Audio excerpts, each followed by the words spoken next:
Tout le monde, c'est Cyclisme 3D et j'espère que vous allez bien. Moi, ça va nickel. Aujourd'hui, on se retrouve pour une toute nouvelle vidéo sur la chaîne YouTube. Et comme vous l'avez vu au titre, la miniature, aujourd'hui, c'est la suite de la série sur le mode Pro Team sur le jeu Tour de France, mode Pro Leader sur le jeu Tour de France 2026 avec au programme la suite de notre Tour de France en saison 1 en 2026 avec Romain Bardet, notre coureur, on le rappelle. Romain Bardet, avec qui on joue.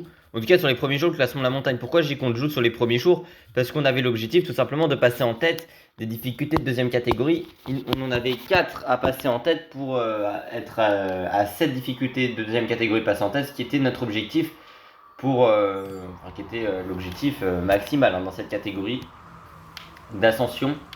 On a passé les deux qui étaient au programme aujourd'hui, donc il nous en restera plus qu'une sur la prochaine étape. Par contre, Pedersen en protection d'Ayuso, non. Et Dereji, mais pourquoi il est lâché? Le mec, il est plein de barre, il est distancé. On est à l'avant de la course. Vous voyez qu'on a un peu moins de 2 minutes 30 d'avance avec Romain Bardet. Okay. Sur le peloton, on n'a pas une barre bleue qui nous permettra d'envisager la victoire jusqu'au bout. Mais on va se battre avec Romain. Essayer de tenter le tout pour le tout avec notre coureur. Échappé sur les routes du Tour de France aujourd'hui. C'est beau. Alors, avant que la vidéo commence plus dans le détail, n'oubliez pas de vous abonner, d'activer la cloche de notification, liker, partager, commenter et de venir me rejoindre sur Insta et sur TikTok, c'est Cyclisme 3D. Mais c'est vrai que avec Romain, on a l'objectif de la victoire aujourd'hui. En tout cas, une échappée, c'était une étape de ballon qui pouvait nous convenir effectivement en mode baroudeur. On tente le tout pour le tout. Alors, Louis Saola, on l'avait distancé dans la précédente ascension. J'avais dû relancer parce qu'à un moment, quand j'étais passé en tête avec pas mal d'avance sur Ola, même si j'avais pas mal freiné, que la plume, mon corps était tombé dans le premier virage. Alors là, en relançant, j'ai voulu voir. Et en la faisant un peu sur, enfin pas sur les freins, mais sans réellement freiner, vraiment en étant tranquille dans la descente, j'ai pu récupérer un peu de bleu, mais surtout, je ne suis pas parti à la faute. Mais ça ne change rien réellement au scénario de la course, à part le fait que mon corps soit parti à la faute et que là, on se soit arrêté alors que j'ai viré. On est revenu, Orlus Saolar est revenu sur nous, écoutez. On va pouvoir, coopérer ensemble. Le peloton qui est revenu un peu moins de 2 minutes de nous dans ces portions qui sont difficiles. Dereji, super, Dereji qui était censé attaquer. Non, mais je t'ai demandé d'attaquer pour que tu reviennes. Et j'ai demandé à Pedersen aussi d'ailleurs de prendre son gel bleu. On rappelle Juan Ayuso qui est maillot jaune pour notre équipe après notre victoire sur le chrono par équipe inaugurale à Barcelone. Visiblement, je veux dire, l'écart se stabilise. Pour le moment, j'ai cru qu'il allait remonter, mais non, ça se stabilise. Nous, on n'aura pas beaucoup de barres face à. Alors, Louis Solar, c'est plutôt bien pour le classement de la combativité. Est-ce qu'on avait beaucoup? On avait que 5 km dans ce classement-ci avec Romain. On va essayer de se replacer. Ça pourrait être intéressant et devenir un objectif de jouer le classement du combatif. Enfin, c'était un objectif même en ce début de Tour de France. Bien évidemment, le principal objectif est de terminer le Tour de France, ainsi que de finir plus combatif. Ce qu'on n'avait pas réalisé sur le Tour en temps réel. Mais le plus combatif, ça pourrait vraiment être pas mal déjà parce que c'est un objectif de carrière que j'ai souvent du mal à réaliser parce que des fois, pendant longtemps, on se retrouvait à jouer le général des notre premier Tour de France quand les stats augmentaient d'un coup. Quand après chaque étape, on avait des ups, là c'est à la fin de chaque épreuve. Et puis même, avec le nouveau système de fatigue, je fais beaucoup moins d'échappées qu'à une époque. Et puis même si à un moment je joue le général aussi, il y a les stats physiques qui rentrent en compte. Et c'est vrai qu'avec Romain, l'an dernier avec Brieux Roland, on l'avait joué je crois. Mais c'est sûr qu'on l'avait gagné. Je sais qu'on l'avait pas mal joué en 2024. Enfin sur le premier tour du Pro Team. Enfin du Pro Leader, on va être récupéré dans quelques instants. On va essayer de bien résister, malheureusement ça ne le fera pas avec Romain. On va tenter d'être le plus résistant de cette échappée aujourd'hui. Avec Orlui Saolar. De toute façon il est plus rapide que nous au sprint, mais on le sait. Il y a une portion montante qui va nous faire extrêmement mal avec Romain. On s'est montré, on a fait quelques kilomètres à l'avant de la course. J'espère que ça pourra nous être bénéfique pour ce classement de la combativité comme j'ai dit. On va être à l'avant, je pense. En tout cas, j'espère en être capable sur l'étape du Tourmalet. En direction de Gavarnie-Gède. Et après, très clairement, ce sera Ussel. Du côté de Bordeaux, du côté de Bergerac, du côté de Pau. Sur des étapes de plat, on va se relever à certains moments. Même si là, au général, on est 45ème. Mais on se relèvera. pour un simple objectif qui est tout simplement de récupérer l'énergie. Et puis on tentera de partir à l'avant de la course au Lioran parce qu'au Lioran, on aura la possibilité de remporter des points pour le classement de la montagne et surtout de passer en tête de difficulté de deuxième catégorie parce que jusqu'au Lioran, il n'y a plus d'ascension de deuxième catégorie. Échappé, un peu de chance d'aller au bout. Allez, Orluis Solar qui comme nous est pas mal entamé. Le peloton va revenir sur nous dans quelques instants. On aura tenté d'être le plus résistant aujourd'hui. Comme ça nous permettra, IRL, d'avoir un prix de la combativité. Plus sérieusement, ça nous permettra surtout de ne pas perdre beaucoup de kilomètres par rapport au lard. Et nous voici distancés à l'instant, enfin distancés récupérés par le peloton sur le rythme de Ben O'Connor. Écoutez, avec Romain, nous on n'a pas forcément, je vais pas dire d'ambition, mais nous, notre objectif c'est avant tout de terminer maintenant tranquillement cette étape. D'accord.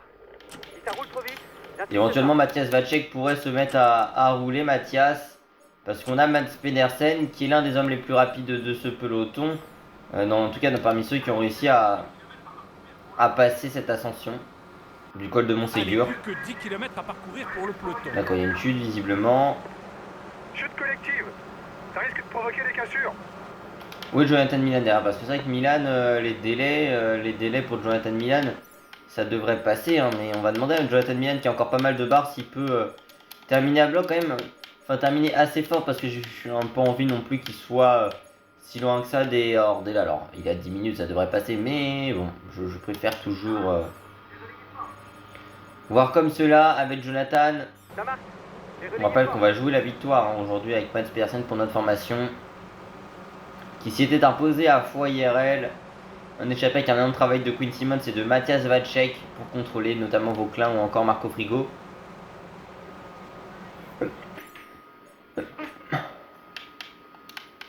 On va demander à Quinn Simmons de rouler. Pardon. Oh. J'ai éternué très clairement là. Ça lâche les nerfs très clairement. C'est même pas les nerfs mais c'est juste voilà. C'est passager j'espère en tout cas. Avec notre formation, on va demander à nos coéquipiers de se mettre à rouler. Quinn Simmons et Vacek comme IRL pour Mats Pedersen, attaque de Del Toro qui attaque. Bah écoutez, Isaac Del Toro a envie de se faire un petit kiff. Pourquoi pas. Par contre, j'ai très peur du train que peut amener la formation la formation Red Bull, mais surtout la UAE en direction de Gavarni. On l'a vu ce que ça avait pu donner avec la Décathlon. Donc c'était que Visma avec Red Bull. Hein. Parce que la UAE, il n'y avait pas Pogacar, il n'y avait pas Del Toro, il n'y avait pas le médaille, il n'y a pas Yates. Hein. Donc autant vous dire que il y avait plus grand monde. Bon, nous on va être lâchés, on va finir tranquillement. Non, c'est pas ça que je voulais faire. On va demander sur un tempo élevé. Il n'y a pas faire le sprint pour Pedersen. Ouais, Pedersen, objectif terminé tranquillement dans les délais avec Romain Bardet. Petit échappé aujourd'hui, voilà, au long cours. Par contre, moi, ce qui m'inquiète, c'est que je vois pas remonter Mats Pedersen. Si, il va remonter.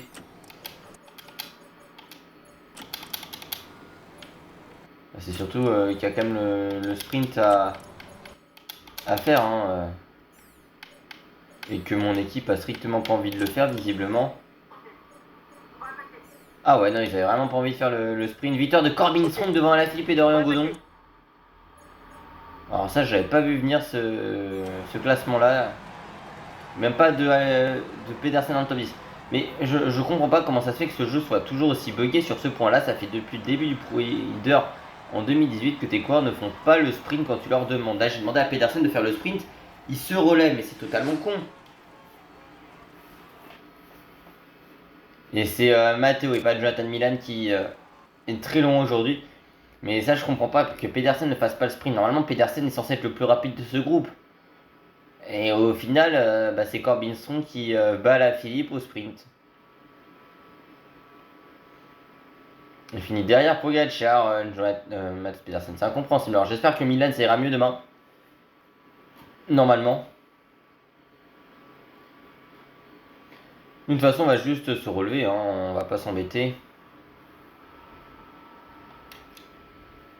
Sa prochaine étape, S'il y a des points du classement de la montagne à prendre, on les prendra, ce qui nous fera également qu'on est meilleur grimpeur de l'étape, comme aujourd'hui.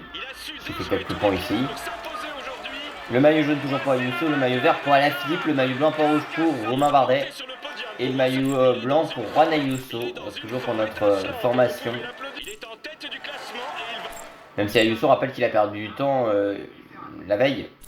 Allez, Corbinson, le néo-zélandais de la NSN Pro Cycling Team, en 4h19 minutes et 15 secondes, s'impose avec 10 secondes de bonification pour lui. Du côté du classement général, en 13h21 minutes et 10 secondes, c'est Juan Ayuso, le coureur espagnol de notre équipe avec de Trek. Et vous remarquerez que Pidcock et Remco sont considérés comme blessés ou malades. Ça, je m'y attendais pas. Ça peut être bien pour le Ventoux.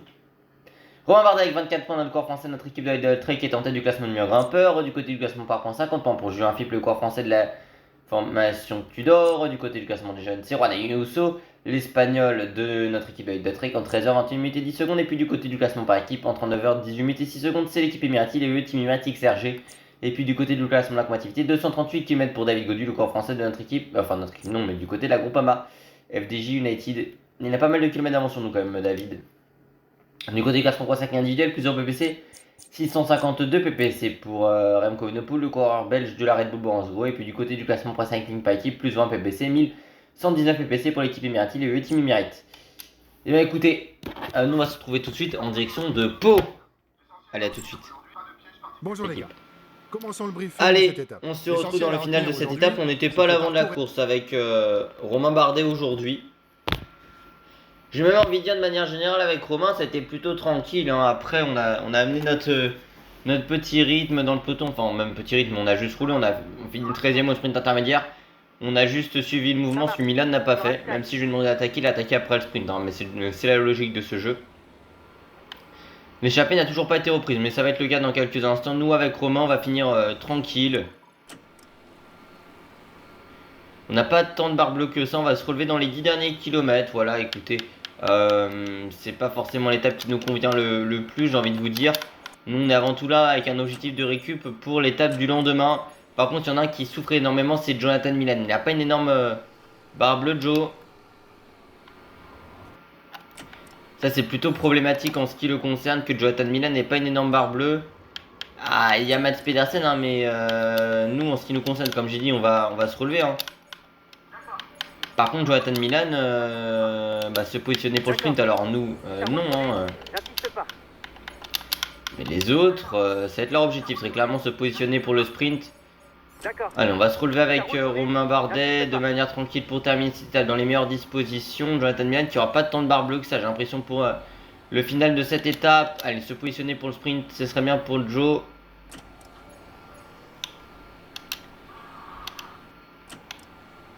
On est distancé, mais nous, notre objectif n'est pas dans la victoire d'étape du jour. Nous, ce sera d'être à l'avant de la course demain. Allez, au moment du lancement, au moment où on va lancer le sprint, est-ce que Milan a la capacité à remonter? Il est en train de remonter Jonathan Milan face à Jasper Philipsen.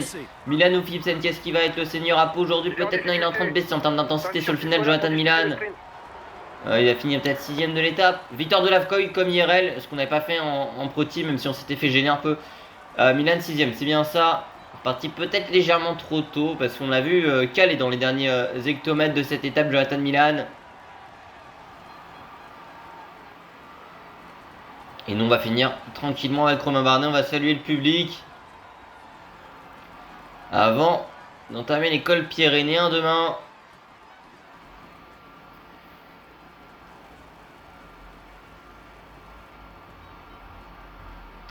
Essayer de récupérer un maximum aujourd'hui. On rentre facilement dans les délais. Et victoire. En tout cas, performance de Romain Bardet aujourd'hui. Qui rentre dans les délais. Nouvelle étape de passé. C'est la 5ème sur ce Tour de France. Et on est toujours présent. Et Nordhagen qui finit très très loin. Il est peut-être tombé, Jürgen Nordhagen aujourd'hui.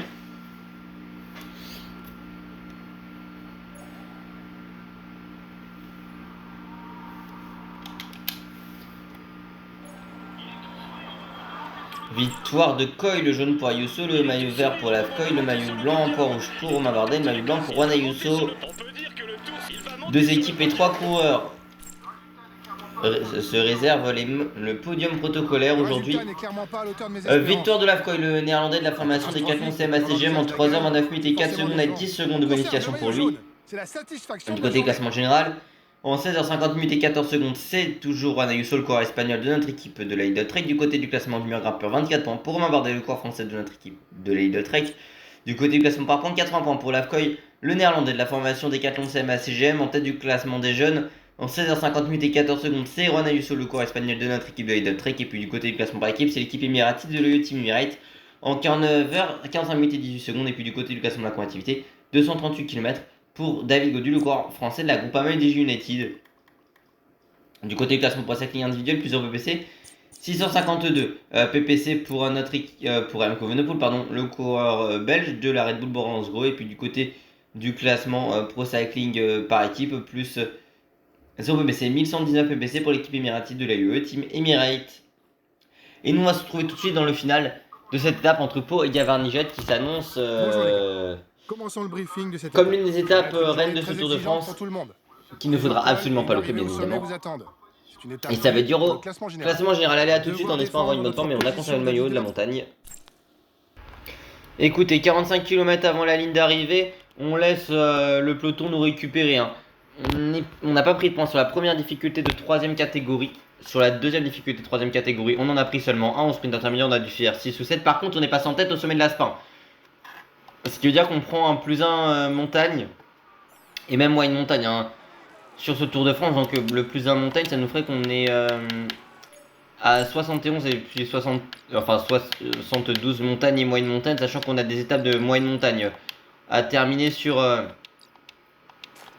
ce Tour de France-ci. Donc ça, c'est encore pas mal en ce qui nous concerne. Et puis il y a encore l'objectif des deuxièmes catégories à aller chercher aussi. Par contre, là ça commence à être difficile pour nous, ils sont plus que 25 hein, dans le peloton, c'est pour vous dire. Et on est en train de craquer ici avec Romain Bardet. Après bon, on se mêle à la victoire, regarde juste ce qui se passe, c'est fini pour Almeida, il doit rester encore. Alors, il a perdu Roglic également, Remco, il reste plus que Del Toro pour Pogacar. Et pour Remco, il doit plus lui rester que Lipovic, parce que j'imagine que Van Gils s'était lâché aussi, il était présent tout à l'heure. Après tout dépend dans quelles conditions ils sont jusqu'au sommet, s'ils continuent sur ce rythme là ou pas, parce que s'ils continuent sur ce rythme là on va totalement exploser. Par contre on peut s'accrocher, voire aller chercher des points, imaginons s'il y a un regroupement et que ça se regarde comme sur le Tour en Torel, voir le Pro Team également. La tête de la course approche de la station de la Mongie. Ils seront bientôt à moins de 5 km du sommet. Parce que derrière, devant il doit rester plus beaucoup d'équipiers, il reste Del Toro et Lipovic, c'est en équipier réellement. Si je regarde également... Giulio Ciccone, c'est dur même, c'est dur également pour Ayuso. Hein. Je vous donne pas le gel bleu maintenant à Juan Ayuso, parce qu'il y a quand même une ascension après. C'est fini pour Dereggi West. Dereggi fait partie des cours auxquels je vais quand même lui dire de terminer l'étape à 100% parce qu'il y a un objectif de classement par équipe sur cette épreuve qu'on peut essayer d'aller chercher. Non, c'est McNulty. Il y a encore McNulty qui était là avec Ivan Romeo. J'ai pas vu McNulty par contre. On est dans la Mongie ici. Terrible passage hein, de ce Tourmalet. On est dans un groupe conséquent avec Oscar Only accompagné par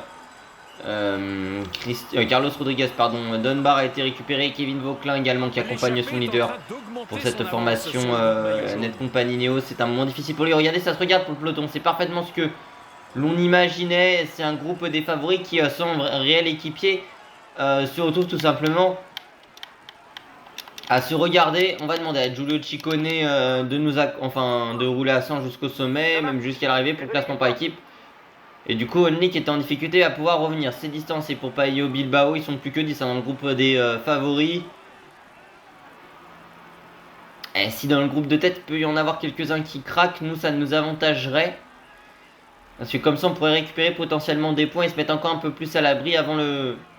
Enfin pour tout simplement avoir ce maillot à poids sur nos épaules encore en fin de semaine. Et Ayuso lui ça commence à être difficile pour le maillot jaune de notre équipe. Et il est torpillé, harcelé, acculé par le rythme de ses adversaires. Mais il s'accroche pour le moment sans faire trop de bruit. Et il va pouvoir récupérer un équipier qu'il n'imaginait peut-être pas avoir à cet instant là. Celui qui était en tête de course tout à l'heure avec Romain Bardet. Par contre c'est vrai que pour la combativité il y avait encore David Gaudu devant. L'avant de la course est à 2 km. C'est vrai qu'on ramène notre ligne, mais on est surtout là pour essayer d'épauler notre équipier maillot jaune, en l'occurrence Juan Ayuso. La barre bleue de Juan, elle est moins importante que la nôtre, hein. Sauf que nous on a pris le gel, ce qui n'est pas le cas de Juan. Ouais, mais Remco il a plus que Lipovic, hein. Devant, est-ce qu'il va être capable de pouvoir tenir encore très longtemps Florian Lipovic? Après nous, notre arrivée elle est quasiment au sommet, hein, avec Romain. On a réussi à revenir, c'est déjà un miracle. Et on va pouvoir essayer de les attaquer avec Romain Bardet parce qu'il y a des points en classement de la montagne qui sont en jeu. On est revenu de l'arrière et on a peut-être la possibilité de... Alors pas d'aller chercher les 20 points au sommet, mais en tout cas de se rapprocher, de passer 4ème potentiellement, voire de dépasser Zimmerman. Après, s'ils sont totalement à l'arrêt avec Romain Bardet, on s'en privera pas d'aller leur chercher les points. À moins qu'ils aient encore la capacité à accélérer, ce qui est fort probable. Avec Romain, on finit très très bien ce Tourmalet.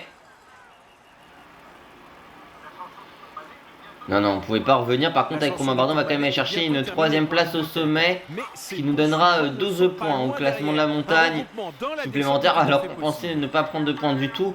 Mais écoutez, on est encore présent, ce qui veut dire qu'avec 12 points supplémentaires, alors qu'on en était à 35 tout à l'heure, et ben on va en être maintenant à 47 des points dans ce classement. On sera toujours leader au classement de la montagne.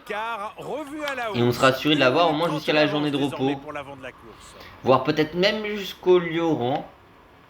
Mais on pourrait être presque avant la fin de 2ème semaine, encore maillot, avant l'étape du marché. Limite, on sera encore à la bagarre pour le maillot jaune. Hein, pour le maillot jaune, pour le maillot à pois.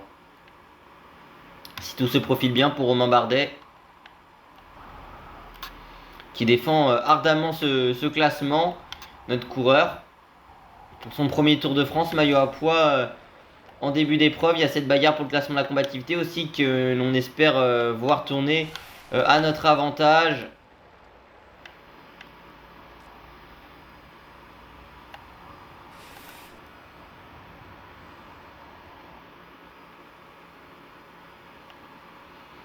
Et le peloton qui est à 50 secondes de nous, à peu près le groupe, enfin 45 secondes, ouais, le groupe maillot jaune, même si on fait une belle descente. Alors on a certes une belle note d'agilité, mais bon quand même. On s'accroche. Bon, enfin une belle descente, je joue que mes virages, hein, mais vous avez capté. On est toujours là avec Mathis Rondel, un duo français à la chasse des deux hommes de Kaneuktebroek et Michael Landa. Michael Landa qui rejoindra l'équipe Euskatel à partir de l'an prochain. Et Ayuso qui est tout seul pour notre équipe. Peut encore pourra compter sur notre aide précieuse, je l'espère. Dans l'ascension de Gavarnigène, on a un petit temps d'avance, c'est qu'on a pu rester à ses côtés. Mais bon, écoutez les gars, on a un objet, le maillot à pois, je pense que ça reste très très bien en ce qui nous concerne. Alors, on se marche pas les uns, on court pas les uns contre les autres, hein, pour notre formation, qu'on s'entende bien. C'est d'abord Juan Ayuso qui est maillot jaune que l'on va tenter de protéger, mais il y avait la possibilité d'aller chercher des points au classement de la montagne. Il y avait encore Quinn Simmons au moment où on a attaqué. C'est vrai que c'est peut-être pas le mieux pour une tactique d'équipe, mais bon écoutez, on a plutôt bien fini quand même cette ascension, alors qu'on ne nous attendait pas là.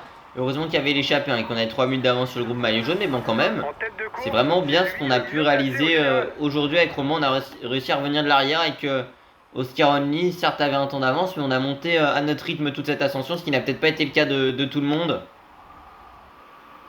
Surtout que Pogacar, il ne reste plus qu'Isaac Del Toro, donc vraiment quand notre équipier pourra compter sur nous, en l'occurrence dans l'ascension de Gavarnie-Gèdre, on pourra l'épauler et on pourra même être le seul équipier de ce groupe aussi.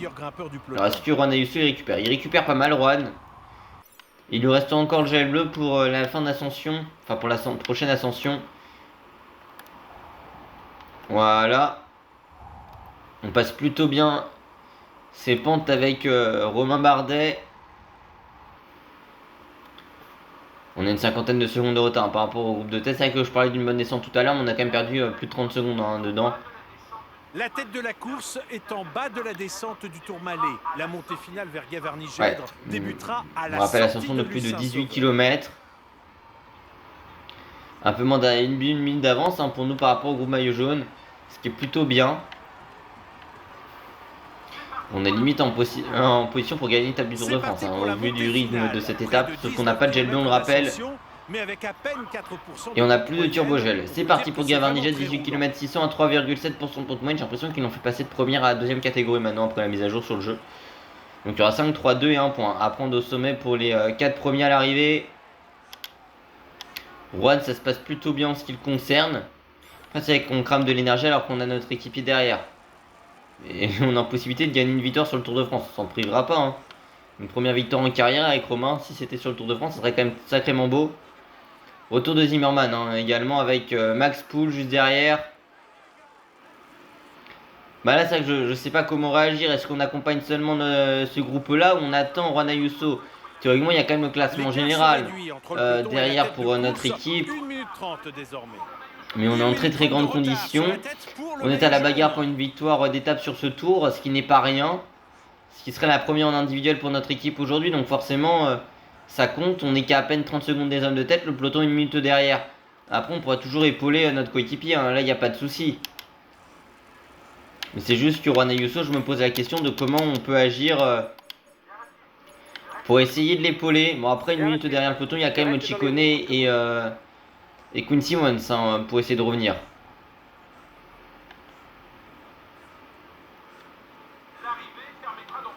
Et sachant qu'on est en train de revenir sans réellement être au sprint, enfin Max Poul est au sprint, mais moi sans réellement tant me livrer que ça, on est en train de revenir. Et là il y aura jonction entre des membres de l'échappée matinale pour la victoire aujourd'hui avec Romain Bardet. On est encore présent dans les pentes de l'ascension vers Gavarnie-Jed, lieu inédit sur le Tour de France. Ah mais 1 minute 30 les gars, va falloir voir comment se profile cette étape. C'est vrai que j'ai pris une grande partie de mon gel bleu dans l'instant parce que je pensais ne pas pouvoir passer jusqu'au sommet. Mais bon écoutez, on est encore là avec eux, sachant qu'ils ont peut-être donné plus d'énergie que nous dans le Tourmalet, dans le sens où eux ont dû se livrer à 100% pour résister au peloton, alors que nous on a monté à notre rythme. Et avec un peloton qui était en train de se regarder, on a pu revenir et attaquer même sur le sommet. Et ça doit être Lipovic qui roule, c'est ça, avec Isaac Del Toro, il y a encore 2 coéquipiers derrière. On a vu qu'ils étaient peut-être moins bien que nous. Après on a laissé un maillot jaune tout seul, hein. Après j'ai envie de vous dire, il y a toute mon équipe derrière, donc autant vous dire, c'est vrai que j'ai quand même tous mes coéquipiers qui sont derrière. Il a quand même encore 3 coéquipiers à 1 minute du peloton, Juan Ayuso, hein, si vraiment c'était ça le problème. Alors est-ce que le peloton s'arrêtera, je sais pas, mais allez, à 1 minute derrière, t'as Di Reggi, Giulio Ciccone et sachant qu'ils sont en train de revenir même, et Quinn Simmons. Alors que le peloton lui voit son écart se stabiliser. C'est vrai que là je suis un peu tiraillé, je ne sais pas comment gérer tout cela avec Romain Bardet. Et écoutez, on va peut-être jouer la victoire d'étape, hein. Aujourd'hui je pense que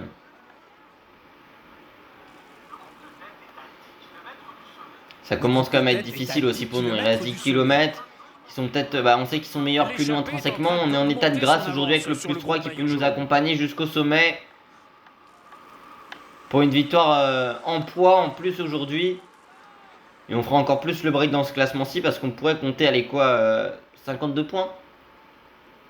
Et regardez, c'est en train de revenir sur le rythme de DRG West. On a nos coéquipiers qui vont revenir. Donc, mine de rien, c'était plutôt intéressant, j'ai envie de vous dire. Enfin, c'est pas contre nous, mais regardez, il va récupérer 3 coéquipiers dans quelques instants. Le maillot jaune, qui sont à 20 secondes de lui. DRG distancé, hein. Le Canadien qui était en bonne forme aujourd'hui va quand même lui dire finalement de rester à 100% jusqu'au sommet parce qu'il y a le classement par équipe, on n'oublie pas. On est en train de faire un break par rapport à Almeida, mais avec Ciccone et Ayuso, il y a encore Isaac Del Toro qui est là en train de rouler derrière. Et le groupe Ciccone vont faire la jonction alors que Max Poul est distancé pour le moment, nous aussi avec Romain. Même si on monte à notre rythme avec Romain Bardet, on n'a pas forcément les ressources que eux ont en leur possession. Enfin quand j'ai ressources, on est moins bons grimpeurs qu'eux. Mais si on peut faire une placette aujourd'hui, ce serait quand même exceptionnel, hein.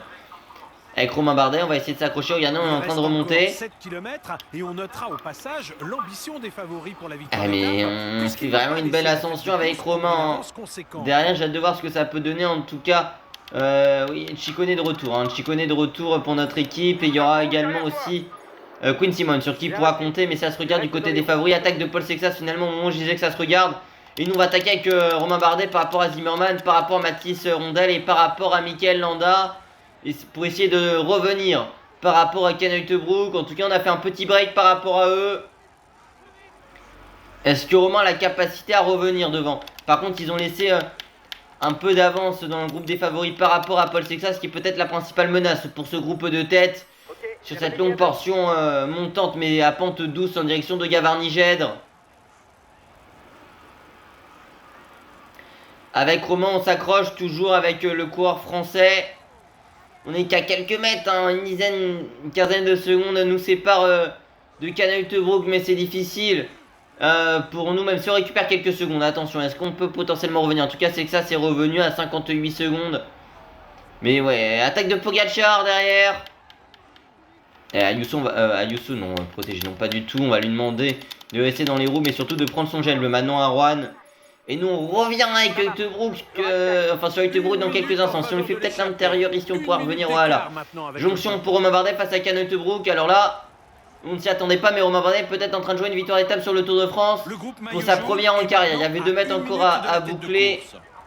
Enfin boucler à boucher. Même s'il y a la menace Tadej Pogacar hein, qui est en train de revenir sur nous. Allez, on va demander à Juan Ayuso s'il a la capacité à pouvoir s'accrocher. Le problème c'est que Pogacar revient sur nous, on va attaquer à Uijtdebroek. C'est peut-être un peu idiot de l'attaquer, mais il y a la menace Tadej Pogacar derrière. Et il n'y a que 25 secondes d'écart entre nous et Tadej. Et on l'aperçoit avec Paul Sexas derrière, il se livre un sacré mano à mano. Allez, plus que 2 km. Nous ça pourra pas tenir honnêtement avec Romain. En termes d'énergie jusqu'au sommet, on le sait, on pourra pas s'accrocher avec Romain, mais on va réaliser quand même une sacrée performance, même si Pogacar est peut-être pas en train de revenir. Il reste 21 secondes. Si, le Slovène est en train de revenir. Nous avec Romain Bardet on pourra pas tenir avec Ken Uijtdebroek qui nous attaque, mais on peut pas répondre avec le français ici. Il va peut-être s'imposer dans le retour du Slovène. Retour du champion du monde et le retour également de Paul Sexas. Et derrière tout de suite il doit attaquer Juan Ayuso s'il en a la capacité. En plus il va même nous dépasser Juan Ayuso. Ah bah super, on l'avait presque gêné Juan Ayuso. Je sais pas ce qu'on peut dire, est-ce que Turbogel plus attaquer c'est pas mal, je sais pas, en tout cas essaye de revenir Juan.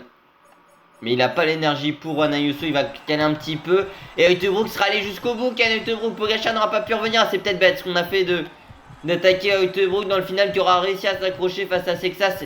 Et Pogacar qui n'avait pas le jeu pour le récupérer. Nous on finit dans le top 15, c'est quand même une belle performance. Également pour le classement de la montagne avec Romain Bardet, c'est vraiment très bien ce qu'on a pu réaliser aujourd'hui. C'est notre étape référence, enfin notre course référence presque depuis le début de notre saison. Enfin on a fait un top 10 serré à Barcelone, mais c'est quand même très fort ce qu'on a pu réaliser aujourd'hui avec notre jeune coureur français. Victoire de Romain Bardet. Enfin victoire de Romain Bardet non, mais en tout cas victoire de Uijtdebroek. On l'a attaqué quand on est revenu parce qu'on sentait le souffle de Pogacar à moins de 30 secondes. Au final Pogacar il va lui manquer que quelques mètres. Mais je me suis dit que si on restait dans la route d'Uijtdebroek et qu'on se regarderait, potentiellement on ne reviendrait pas. Après j'ai envie de vous dire, on finit quand même en défaillance dans le dernier kilomètre. Donc en réalité il n'y a pas tant de problèmes que ça. Et on voit que sur cette étape, à chaque fois qu'ils ont plus de coéquipiers de nos adversaires, et bah ils explosent. Enfin ils explosent pas, ils se regardent pendant très longtemps. Et l'échappée a pu aller au bout aujourd'hui avec Uijtdebroek. Mais très belle performance avec Romain Bardet quand même, que l'on tiendra à souligner. Surtout qu'on conserve notre maillot à poids. Et qu'on était à la bagarre alors qu'on n'est pas celui qui a les meilleures stats du monde. Hein. Mais bon écoutez, on est avec le plus 3 montagne, on était à 74, il y a nos stats physiques qui nous aident. Victoire de Ken Uijtdebroek aujourd'hui à Gavarnie-Gèdre dans ce site inédit d'arriver sur le Tour de France. Le maillot joue toujours sur les épaules de Juan Ayuso pour notre équipe. Olaf Koy a le maillot vert, le maillot blanc enregistre toujours sur les épaules de Romain Bardet. Et Juan Ayuso garde le maillot blanc.